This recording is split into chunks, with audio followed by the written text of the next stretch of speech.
வணக்கம். இன்னைக்கு ஆகஸ்ட் 12 2026 முக்கியமான கரண்ட் அஃபேர்ஸை பார்க்க போகிறோம். இன்னைக்கு கொஞ்சம் கரண்ட் அஃபேர்ஸ் நிறைய இருக்குது, கேர்ஃபுல்லாக கவனிச்சுக்கோங்க. நீங்கள் கரண்ட் அஃபேர்ஸ் பின்னாடி இருக்கிற பேக்ரவுண்டையும் தெரிஞ்சுக்குவீங்க. அதனால் கொஞ்சம் பொறுமையாக கடைசி வரை பாருங்கள், லிசன் பண்ணுங்கள் வீடியோ. சரி, ஓகே. அதுக்கு முன்னாடி ஒரு சின்ன ஸ்டோரி, ஒரு குட்டி ஸ்டோரியோடு ஸ்டார்ட் பண்ணிடலாம். நம்ம டெய்லி இந்த மாதிரி ஸ்டோரிஸ் பார்க்க போகிறோம். உங்களுக்கு புக்கில் இல்லாத ஃபேக்ட்ஸை இதில் நான் சொல்லுவேன். அதை கொஞ்சம் கவனிச்சுக்கிட்டிங்கன்னா உங்களுக்கு எக்ஸாம்ஸ்க்கு 1 மார்க்காக நிறைய கேட்குறதுக்கு வாய்ப்பு இருக்குது. அதனால் கவனிச்சுக்கோங்க. சரி, ஓகே. இந்த அவுட் சோர்ஸ் கொஸ்டின்ஸ்லாம் நீங்கள் இந்த ஸ்டோரிஸ் வழியாக ஆன்சர் பண்ணுறதுக்கு யூஸ் பண்ணிக்கலாம். சரி, ஓகே. இன்றைக்கி நம்ம பார்க்க போகிறது எல்லாருக்கும் ரஜியா சுல்தானா தெரியும். 1236 1240 வரைக்கும் ஒரு 4 வருஷம் டெல்லி சுல்தானியத்தோட ஆட்சியாளராக இருந்திருப்பாங்க ரஜியா சுல்தானா. இவங்க இல்துமிஷோட மகள். ஆனால் இவங்க அவ்வளோ ஈஸியாக அரியணைக்கு வந்துடல, பல கஷ்டங்கள் பட்டிருப்பாங்க. அதுதான் என்ன, ரஷ்யா எப்படி அரியணை ஏறினாங்க அப்படிங்கிற கதையை தான் இன்னைக்கு பார்க்க போகிறோம். இல்துமிஷ்க்கு அவரோட மகன்கள் மேலே சுத்தமாக நம்பிக்கை கிடையாது. அவர் இறக்கும் தருவாயில் இருக்கும்போது தன்னோட அருகாமையில் இருக்கக்கூடிய மந்திரியை கூப்பிட்டு, என்னோட மகன்கள் மேலே எனக்கு நம்பிக்கை கிடையாது, அவனுங்க குடியும் கூத்துமா இருக்கிறானுங்க, அதனால் ரஷ்யா கிட்ட ஆட்சி பொறுப்பை ஒப்படைங்க அப்படின்னு சொல்லிட்டு இல்துமிஷ் இறந்துடுறாரு. 1236 இல்துமிஷ் இறக்குறாரு. ஆனால் இந்த நோபல்ஸ் என்ன பண்ணுறாங்கன்னா, அவங்க ஒரு பெண் ஆட்சியிலிருந்து அந்த பெண் சொல்கிறத நம்ம கேட்கணுமா அப்படின்ற ஒரு ஈகோ, அந்த மேலாதிக்க சிந்தனையினால இந்த நோபல்ஸ்லாம் என்ன பண்ணுறாங்கன்னா, இல்துமிஷோட மகனான ருக்னுதீன் ஃபிரோஸ் அவனை ஆட்சி பொறுப்பில் உட்கார வைக்கிறாங்க. இந்த ருக்னுதீன் ஃபிரோஸ் எப்படி இருக்கான் அப்படின்னு பார்த்தீங்கன்னா, இல்துமிஷ் எதிர்பார்த்த மாதிரியே குடியும் கூத்துமா தான் இருக்கிறான். ஆட்சி மேலேயோ மக்கள் மேலேயோ எந்த அக்கறையும் செலுத்தாமல் முழு நேரமும் இன்ப நாட்டத்திலே இருக்கிறாரு இந்த ருக்னுதீன் ஃபிரோஸ். இந்த ருக்னுதீன் ஃபிரோஸோட அம்மா ஷா துர்கான் இவங்க என்ன பண்ணுறாங்கன்னா, ருக்னுதீன் ஃபிரோஸோட இந்த ஸ்டேட்டஸை யூஸ் பண்ணி அவங்க முழு ஆட்சி பொறுப்பை ஏற்றுக்கிறாங்க. என் பையன்தான் அரசன், என் பையன் இதை சொன்னான், என் பையன்தான் இதெல்லாம் பண்ண சொன்னான்னு சொல்லி அவரோட பேரில் இவங்க இஷ்டத்துக்கு இவங்க ஆட்சியை நடத்துகிறாங்க. இது இவங்கள ஆட்சி கட்டில் உட்கார வச்சு அந்த நோபல்ஸ்க்கே பெரிய பதட்டத்தை ஏற்படுத்துது. என்னடா இது, நம்ம ஏதோ நடக்கும்னு நினச்சி ஒரு பெண் சொல்கிறத நம்ம கேட்கணுமான்னு நினச்சா இது அதுக்கு மேலே ரொம்ப கொடுமையான ஆட்சியாக இருக்கேன்னு சொல்லி நோபல்ஸும் உள்ளுக்குள்ளே பொறுமிக்கிட்டே இருக்கிறாங்க. இந்த ஆட்சி எப்போ கவுறோம், என்ன பண்ணலாம் அப்படின்னு சொல்லி வேறு சதி ஆலோசனைகளில் நோபல்ஸ் எல்லாம் இறங்குறாங்க. இந்த சமயத்தில் தான் ஷா துர்கான் என்ன பண்ணுறாங்கன்னா, இல்துமிஷோட அவர் இறக்கிறதுக்கு முன்னாடி கடைசியாக திருமணம் பண்ண ஒரு மனைவிக்கு ஒரு குழந்தை பிறக்கும். இந்த குழந்தைய கூட உயிரோடு விடக்கூடாது, இது விட்டு வச்சா நாளைக்கு இதுவும் அரியணைக்கு ஆசைப்படும் அப்படின்னு சொல்லி அரியணைக்கு ஆசைப்படக்கூடியவர்கள்லாம் அழிச்சிக்கிட்டே வரா இந்த ஷா துர்கன். அந்த பச்சிலம் குழந்தைய கூட விடாமல் அந்த குழந்தைய கையில் எடுத்து அதோட கண்ணை நோண்ட சொல்லி தன்னுடைய பாதுகாவலர்களுக்கு உத்தரவு போடுறான். அவங்களும் அந்த பச்சை குழந்தையோட கண்ணை நோண்டுறாங்க. இந்த தகவல் டெல்லி முழுக்க பரவன உடனே மக்கள் மத்தியில் பெரிய கலவரம் வெடிக்க ஆரம்பிச்சிருச்சு. எல்லாரும் ரஜியா சுல்தானுக்கு ஆதரவாக கலவரத்தில் இறங்க ஆரம்பித்த உடனே இன்னைக்கு சிஜேபி ப்ரொட்டஸ்ட் மாதிரி பார்த்துருப்பீங்க. அந்த மாதிரி ரஜியா சுல்தானுக்கு ஆதரவாக ஒரு பெரிய ப்ரொட்டஸ்ட் டெல்லியில் கிளம்புது. அப்போ இதை ஹேண்டில் பண்ண முடியாமல் ஷா துர்கானும் ருக்னுதீன் ஃபிரோஸும் என்ன பண்ணுறாங்கன்னா பின்வாங்கிடுறாங்க. இந்த சூழலை தனக்கு சாதகமாக பயன்படுத்திக்கிட்டு ரஜியா சுல்தானா ஆட்சி கட்டில் ஏறுறாங்க. அவங்க ஆட்சி கட்டுக்கு வந்த அப்புறம் இந்த ருக்னுதீன் ஃபிரோஸையும் ஷா துர்கானையும் தீர்த்து கட்டிட்டு தன்னோட ஆட்சியில் கவனத்தை செலுத்துகிறாங்க. ஆனாலும் இந்த நோபல்ஸ் ஏற்படுத்தின அந்த ஃப்ரிக்ஷனால் 4 வருஷம் மேலே அவங்களால ஆட்சி செலுத்த முடியல. ஏன்னா ஆணாதிக்க சிந்தனையில் இருக்கக்கூடிய நபர்களால் ஒரு பெண்ணோட ஆட்சியை ஏற்றுக்கக்கூடிய மனப்பக்குவம் அவங்களுக்கு இல்லை. அதனால் தொடர்ந்து ரஷ்யாவுக்கு எதிராக குளிபறிச்சுக்கிட்டே இருக்காங்க. அவங்கள நிம்மதியாக ஆட்சி செய்ய விட மாட்டேங்கிறாங்க. அதனாலே 4 வருஷத்துக்கு மேலே அவங்களோட ஆட்சி நீடிக்கலை. மேலும் அவங்களோட ஆட்சியில் என்ன நடந்துச்சு ஏதுங்கிறத நம்ம நாளைக்கு டிஸ்கஸ் பண்ணுவோம். இதை கண்டினியூவேஷனாக டெய்லி நம்ம ஒரு சீரீஸ் மாதிரி பார்த்துட்டு வரலாம். நாளைக்கு கிளாஸை ரெகுலராக இந்த அப்டேட்காக அட்டன் பண்ணுங்கள். அடுத்து பார்த்தீங்கன்னா தமிழ் தாய் வாழ்த்து. ஓகே, ரீசெண்டாக தமிழ்நாடு கவர்மெண்ட் நீங்கள் எந்த ஃபங்க்ஷனாக இருந்தாலும் சரி, அரசு ஃபங்க்ஷன் எந்த ஃபங்க்ஷனாக இருந்தாலும் கட்டாயமாக வந்து தமிழ்தாய் வாழ்த்தை முதல்ல பாடிட்டு தான் அந்த ஃபங்க்ஷனை தொடங்கணும் அப்படின்னு சொல்லி ஒரு தீர்மானத்தை வந்து சட்டமன்றத்தில் நிறைவேற்றியிருக்கிறாங்க. ஸோ அப்போ நம்ம தமிழ்தாய் வாழ்த்துனா என்ன, அதை பற்றின பேக்ரவுண்டை தெரிஞ்சுக்கணும். ஸோ இதை யார் எழுதுனது அப்படின்னா மனோன்மணியம் சுந்தரம் பிள்ளை தான் இந்த தமிழ்தாய் வாழ்த்தை எழுதியிருக்கிறாரு. அவரோட மனோன்மணியம் அப்படின்ற ஒரு நாடக நூல் இருக்குது. அந்த நூலில் தமிழ்தாய் வாழ்த்து இடம்பெற்று இருக்கும். அதை வந்து நம்மளோட ஸ்டேட் சாங்காக நம்ம அடாப்ட் பண்ணிக்கிறோம். இந்த மனோன்மணியம் அப்படின்ற நூலில் இருந்து நம்ம தமிழ்தாய் வாழ்த்தை எடுத்து நம்ம அதை ஸ்டேட் சாங்குன்னு சொல்லி அடாப்ட் பண்ணிட்டோம். இப்போ இதுக்கு மியூசிக் போட்டிருக்காரு.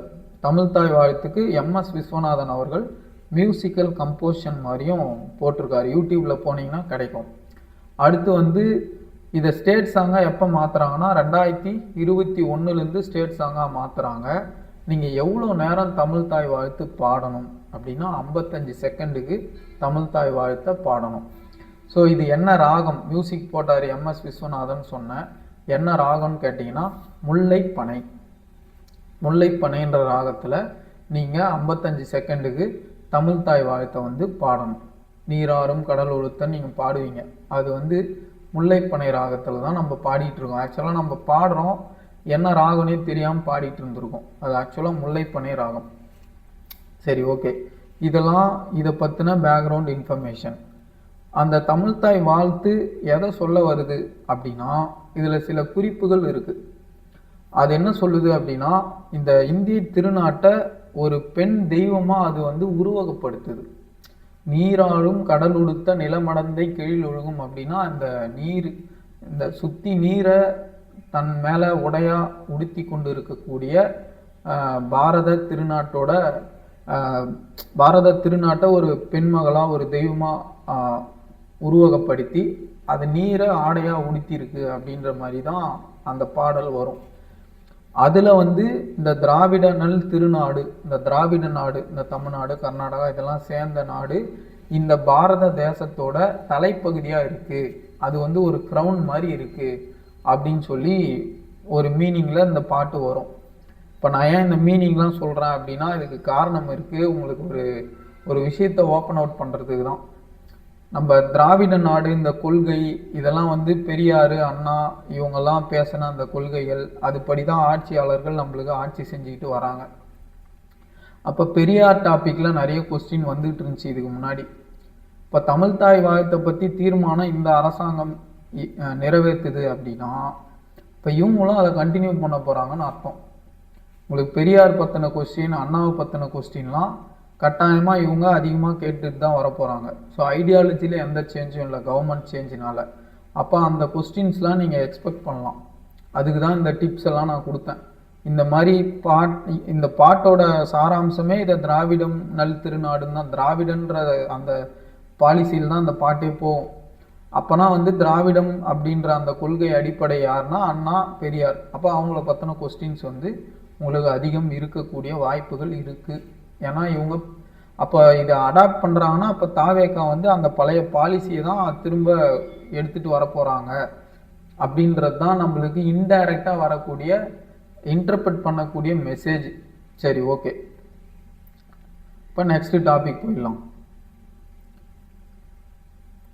அடுத்து இந்த HRNC டிபார்ட்மெண்ட்டில் புதுசாக இந்து சமய அறநிலையத்துறை புதுசாக ஒரு குழுவை ஃபார்ம் பண்ணியிருப்பாங்க. இதோட தலைவர் யார் அப்படின்னு பார்த்தீங்கன்னா சிவஞான பாலையா சுவாமிகள். சிவஞான பாலையா சுவாமிகள் இவர் தான் வந்து இந்த குழுவோட தலைவர். இதில் மொத்தம் 7 பேர் இருக்கிறாங்க. நம்ம AGS என்டர்டெயின்மெண்ட் கல்பாத்தி அகோரம் அவங்களாம் வந்து இதில் மெம்பர். அவங்கள ஏன் மெம்பராக போட்டிங்கன்னா பிரச்சனை வந்துச்சு. பட் 7 பேர் இதில் மெம்பர். தலைவர் வந்து சிவஞான பாலையா சுவாமிகள். சரி சார், இது எதுக்கு சார் இந்த குழு அப்படின்னு கேட்டிங்கன்னா 10 லட்சத்துக்கு மேலே ஒரு வருஷத்துக்கு 10 லட்சத்துக்கு மேலே சம்பாதிக்கக்கூடிய கோவில்களுக்கு ட்ரஸ்டீஸ் நியமிக்க போகிறாங்க. அந்த மாதிரி அறங்காவலர்கள், அதாவது அவங்கெல்லாம் பரம்பரை வழி அல்லாத அறங்காவலர்களாக இருக்கணும். அவங்க தாத்தா பாட்டியும் கோயில் பராமரிக்கிறதுல இருக்கக்கூடாது. ஸோ அந்த மாதிரி நான் ஹெரிடிட்டரி ட்ரஸ்டீஸை செலக்ட் பண்ணுறதுக்காக தான் இந்த குழுவை ஃபார்ம் பண்ணியிருக்காங்க. எந்த மாதிரி கோயில்னால் 10 லட்சத்துக்கும் ஒரு வருஷத்துக்கு 10 லட்சத்துக்கும் அதிகமான வருமானம் தரக்கூடிய கோயில்கள். ஸோ இதில் ஒரு முக்கியமான ஆக்ட் இருக்குது, ஹெச்ஆர்என்சி ஆக்ட் 1959. இந்த ஆக்ட் தான் என்ன பண்ணுது அப்படின்னா கோயில்களை கவர்மெண்ட்டோட கட்டுப்பாட்டுக்கு கொண்டு வருது. ஸோ தமிழ்நாட்டை பொறுத்த வரைக்கும் கோயில்கள் அப்படின்றது வந்து எல்லா கோயில்களுமே மேக்சிமம் வந்து கவர்மெண்ட்டோட கண்ட்ரோலில் தான் இருக்கும். தனியாரோட கண்ட்ரோலில் இருக்கக்கூடிய கோயில்கள் வந்து ரொம்ப குறைவு. அது ஹைலி ரெகுலேட்டட். நீங்கள் ஓனாக கோயில் கட்டணும் உங்கள் இடத்துல அப்படின்னா அதுக்கு நிறைய பர்மிஷன் அந்த மாதிரிலாம் இருக்குது. பழைய கோயில்கள் எல்லாமே மேக்சிமம் வந்து நம்ம ஸ்டேட்டோட கண்ட்ரோல்குள்ளே தான் இருக்குது. அந்த கோயிலே வந்து இஓ இருப்பார், எக்ஸிக்யூட்டிவ் ஆஃபீஸர் இருப்பார், அதுக்கப்புறம் AC, JC, assistant commissioner, joint commissioner, HRNC இவங்கெல்லாம் வந்து இந்த டெம்பிளை அவங்களோட கண்ட்ரோலில் வச்சுருப்பாங்க. டெம்பிளோட ஃபண்டிங் என்ன, இந்த ட்ரஸ்டியே என்ன பண்ணுவார்னா கோயிலை பொறுத்த வரைக்கும் அந்த மந்திரம் சொல்கிறவங்க அவங்களோட பார்ட் வந்து வெறும் அந்த மூலஸ்தானம், அந்த கடவுளை வந்து கரெக்டாக மந்திரம் சொல்கிறது, பூஜை பண்ணுறது, அபிஷேகம் பண்ணுறது இதோட நின்றோம். பட் அந்த ட்ரஸ்டி தான் என்ன பண்ணுவார்னா கோயில் நிலங்களை பாதுகாக்கிறது, கோயில் நகைகளை பாதுகாப்பாக வச்சுக்கிறது, திருவிழா டைமில் அதுக்கான ஆர்கனைசேஷன்லாம் எடுத்து பண்ணுறது, அதுக்கப்புறம் இந்த அன்னதானம் அதெல்லாம் பண்ணுறாங்கல்ல அதெல்லாம் கொஞ்சம் ரெகுலேட் பண்ணுறது எல்லாமே இந்த ட்ரஸ்டி கீழே வரும். ட்ரஸ்டிக்கு ஹெல்ப் பண்ணுறதுக்கு அரசாங்க அலுவலர்கள்லாம் இருப்பாங்க. இப்போ இதுதான் வந்து என்ன ஆச்சுன்னா இந்து கோயில்களை அரசாங்கத்தோட கட்டுப்பாட்டிலேருந்து வெளியே கொண்டு வரணும் அப்படின்னு சொல்லி நிறைய போராட்டங்கள், ஃப்ரீ டிஎன் டெம்பிள்ஸ்ன்னு சொல்லி ஒரு பிரச்சாரம் வந்து முன்னெடுத்தாங்க போன வருஷம். மொத்தம் தமிழ்நாட்டில் மட்டும் பார்த்தீங்கன்னா 43,000 கோயில் இருக்குது. இந்த 43,000 கோயிலில் பெரும்பாலும் எல்லாமே நம்ம ஸ்டேட் கவர்மெண்ட்டோட கண்ட்ரோலில் தான் இருக்குது. பல கோயில்கள் ஒரு வருஷத்துக்கும் 10,000 ரூபாய்க்கும் வருமானம் கம்மி. நான் சொல்கிறது ஒரு வருஷத்துக்கே. அந்த கோயிலெலாம் லாஸ் மேக்கிங் தான். அப்போது அரசாங்கம் எப்படி இந்த கோயில்களை பார்க்குது அப்படின்னா ரெவன்யூ பேஸ் பண்ணி தான் இந்த கோயிலை அரசாங்கமே அந்த ஆக்டில் செப்பரேட் பண்ணியிருக்கோம். அப்போது கோயில் அப்படின்றது பக்தி இருக்கக்கூடிய இடம். அந்த இடத்த நீங்கள் ரெவன்யூ பேஸ் பண்ணி செக்ரிகேட் பண்ணக்கூடாது. கோயில் அப்படின்றது அரசாங்கம் கட்டுப்பாட்டில் இருக்கக்கூடாது, அது பக்தர்கள் கட்டுப்பாட்டில் இருக்கணும் அப்படின்றது தான் அந்த ஃப்ரீ டிஎன் அப்படின்ற அந்த மூமெண்ட். ஜஸ்ட் இதை பற்றியும் நான் உங்களுக்கு இன்ஃபர்மேஷன் சொல்கிறேன், நீங்கள் ஃபர்தராக சும்மா அதை பற்றி லேர்ன் பண்ணிக்கோங்க. நம்மளுக்கு தேவையான ஃபேக்ட் வந்து இந்த ஹெச்ஆர்என்சி குழுவுக்கு யார் தலைவர், சிவஞான பாலையா சுவாமிகள். இவங்க என்ன பண்ண போகிறாங்க, கோயிலுக்கு ட்ரஸ்டியை செலக்ட் பண்ண போகிறாங்க. எந்த மாதிரி கோயிலுக்கு, 10 லட்சத்துக்கு மேலே வருமானம் தரக்கூடிய கோயிலுக்கு ஒரு வருஷத்துக்கு. இந்த கோயிலுக்கு ட்ரஸ்டியை செலக்ட் பண்ணுறது தான் இந்த 7 பேர் கொண்ட குழுவோட நோக்கம். ஓகே, அடுத்து ஆகஸ்ட் 12 வந்து உலக யானைகள் விழிப்புணர்வு நாள். So world elephant awareness day வந்து ஆகஸ்ட் 12. ஸோ இது நம்ம எல்லா டேஸையும் பெரும்பாலும் பார்க்க மாட்டோம். எதெல்லாம் ரொம்ப இம்பார்ட்டண்ட்டாக இருக்கோ அந்த டேஸ் மட்டும்தான் உங்களுக்கு நான் கிளாஸில் எடுக்கிறேன். அதனால் அந்த டேஸை கொஞ்சம் தெளிவாக நோட் பண்ணி பார்த்துக்கோங்க. சரி, ஓகே. ஏன் யானை வந்து அவ்வளோ இம்பார்ட்டண்ட்டாக நம்ம பார்க்குறோம் அப்படின்னா இந்த யானை வந்து நிறைய இலை, தழை இதை தான் அதிகமாக சாப்பிடும். அது என்ன பண்ணுன்னா அதோட வயிற்றுக்கு போய் வெளியே வரும்போது அந்த இலை தழைகள் இருக்கக்கூடிய விதைகள் அப்படியே அதோட சாணத்தோட நியூட்ரிஷனை யூஸ் பண்ணி வளரும். இந்த யானை நிறைய இடத்துக்கு உணவு தேடி சுற்றிக்கிட்டே இருக்கும் காட்டில். அப்போ அது எங்கெங்கெல்லாம் சாணி போடுதோ ஒரு 3-4 கிலோமீட்டர் தள்ளி இருக்க மரத்தோட அந்த விதையை அது 4 கிலோமீட்டர் தள்ளி போய் சாணி போடும்போது அங்கிருந்து அதோட விதை முளைக்கும். இந்த யானையோட சாணி வந்து அவ்வளோ உரம். ப்ளஸ் அந்த யானை சாணியில் அவ்வளோ வண்டு, பறவைகள் அதெல்லாம் வாழக்கூடிய ஒரு ஈகோசிஸ்டம். அந்த சாணியே ஒரு ஈகோசிஸ்டம். அப்போ யானை வந்து இந்த மாதிரி விதையை தூவி மரம் நட்டுக்கிட்டு இருக்குது. ஆக்சுவலாக காட்டில் யானை என்ன பண்ணுதுன்னா அது சாப்பிட்டு விதையை தூவி மரம் நட்டுக்கிட்டு போகுது. அதுக்கே தெரியாமல் அது என்ன பண்ணுது, அந்த காட்டை செழுமைப்படுத்துது. அதனால தான் அதை வந்து கீஸ்டோன் ஸ்பீசிஸ் அப்படிம்பாங்க. அந்த ஸ்பீசிஸ் அழியுது அப்படின்னா காடு அழிஞ்சிரும். அந்த ஸ்பீசிஸ் நல்லா இருந்தால் தான் காடு நல்லாயிருக்கும். ஸோ அதனால் உலக யானைகள் விழிப்புணர்வு நாளான இன்னைக்கு நம்ம செய்ய வேண்டியது என்ன அப்படின்னா, நீங்கள் எங்கேயாவது காடுகள் இந்த மாதிரி யானைகள் இருக்கக்கூடிய பகுதிகளுக்கு டூர் போகிறீங்கன்னு வைங்க, அங்கே போய் ட்ரிங்க்ஸ் பண்ணிட்டு பாட்டிலில் போடுறதோ இல்லை ஜூஸ் குடிச்சிட்டா அந்த பாட்டிலை அந்த காட்டில் த்ரோ பண்ணுறதோ மட்டும் செய்யாதீங்க. இது ஒரு வேலையை நீங்கள் செய்யாமல் இருந்தீங்களாவே பல யானைகளை காப்பாற்ற முடியும். அது என்ன சார் அப்படின்னு கேட்டிங்கன்னா, நீங்கள் குடிச்சிட்டு போகிற அந்த பாட்டில் அந்த யானை மிதிச்சிச்சின்னு வைங்களேன், யானையோட கால் பகுதி சாஃப்டாக இருக்கும், பாதத்தோட பகுதி சாஃப்டாக இருக்கும். பாட்டில் மிதிச்சிச்சின்னா அந்த பாட்டில் நொறுங்கி அந்த யானையோட காலில் பொத்திக்கும். அடுத்த ஸ்டெப் அந்த யானை எடுத்து வைக்கும்போது பாட்டில் வந்து யானையோட காலுக்குள்ளே ஏறிடும். அப்போது இந்த இந்த இந்த வலியோட யானை நடக்க நடக்க என்ன ஆகுனா உடம் வச்சிரும். அந்த பாட்டில் பீஸ் யானைக்குள்ளே ட்ராவல் பண்ணி அந்த காலே நகர்த்த முடியாத மாதிரி ஆகிடும். அப்போது கடைசியில் என்ன ஆகிடும்னா, ஒரு யானை உணவு தேடியே போக முடியாத ஒரு இடத்துல அப்படியே நின்று, மற்ற யானைகள், அந்த குடும்பத்தை சேர்ந்த மற்ற யானைகளும் இந்த சூழ்நிலையில் ஒன்றும் பண்ண முடியாமல் அந்த யானை பசியிலே அப்படியே செத்துரும், நகர முடியாமல்.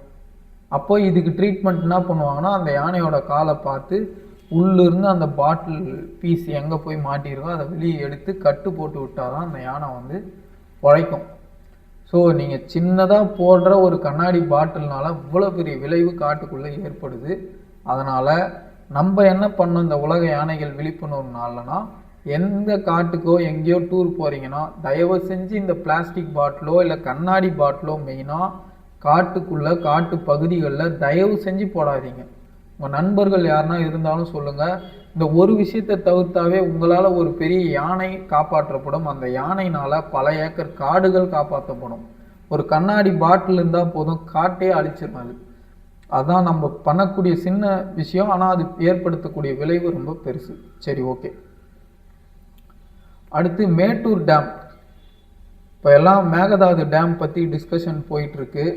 அந்த அடிப்படையில் மேட்டூர் டேம் பற்றியும் கேட்கறதுக்கு வாய்ப்புகள் இருக்குது. அதனால தான் வந்து இதை உங்களுக்கு இன்றைக்கி எடுத்திருக்கேன்.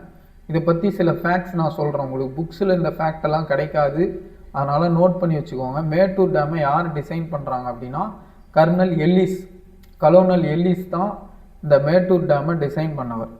இந்த கட்டுமானத்தை கண்காணிப்பு பண்ணவர் யாருன்னு பார்த்தீங்கன்னா வின்சென்ட் ஹார்ட். இதெல்லாம் உங்களுக்கு 1 மார்க்காக கேட்கலாம். அதனால தான் நீங்கள் மேட்டூர் டேம் போனீங்கன்னா அங்கே ஒரு எல்லிஸ் பார்க்குன்னே ஒரு பார்க் இருக்கும். ஏன் எல்லிஸ் பார்க்குன்னு பேர் வச்சுக்கிறாங்கன்னா, ஏன்னா அந்த டேமை டிசைன் பண்ணவர் கலோனல் எல்லிஸ். அடுத்து மேட்டூர் டேமுக்கு இன்னொரு பெயரும் இருக்குது, ஸ்டான்லி ரிசர்வாயர்.